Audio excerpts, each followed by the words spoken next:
ராதா ராதா உண்மையத்தையும் சொல்கிறேன். ஏன் சொல்கிறேன்? சரி, நம்ம எல்லாரும் மாலை ஓடுறோம்ல, மாலை ஓடும்போது என்னென்ன விதிமுறைகளை பயன்படுத்துகிறோம், கட்டுப்படுத்தணும் சொல்லு.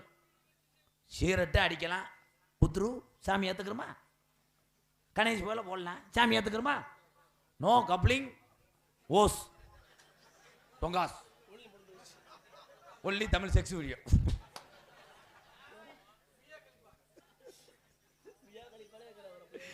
ஏய் ஆப்பு ஆப்பு மாப்பிள்ளை பிடிச்சிருக்கான்னு பாருங்கடாய். அந்த பிள்ளைக்கு தான் கட்டி வைக்கணும் டான்ஸுகளுக்கு. கல்யாணம் ஆயிடுச்சாப்பு? இன்னொரு பிள்ளைய கட்டிக்கவே 800 ரூபா தான். வா சோறு கிடைக்காட்டா நாளில் உனக்கு சமைச்சு போடுறேன். ஒரு ரவுண்டு பார்த்துட்டு வா, நீ வரமாட்டே அங்கனே வண்டி ஓட்டுருவேன். ஏய் டீ செலவு மட்டும் அம்மன்பட்டி செலவு மட்டும் 18,000 ஏற்றி வைக்கணும். கொண்டு வந்து ஏற பக்தியோடு நம்ம அத்தனை பேருமே கலாச்சாரங்களை மாறி கொண்டு இருக்கிறது.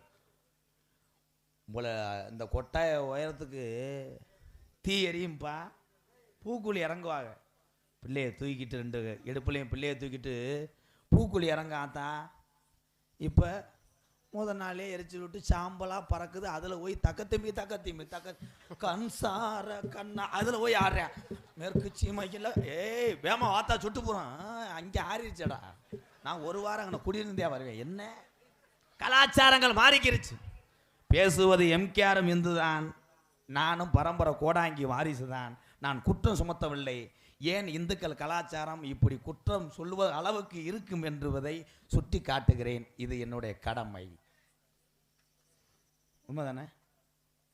ஆனால் அந்த மாலை ஓடுற டைம் தான் புருஷங்களுக்கு கொஞ்சம் மரியாதை கிடைக்கும். அது நிறையா வீட்டில் போய் ஒட்டு பார்த்துட்டு வந்துட்டேன். அது ஓம் சக்தி, இவர் முருகன் கூப்பிடுறதே அவ்வளோ டேஸ்ட்டாக இருக்கும்.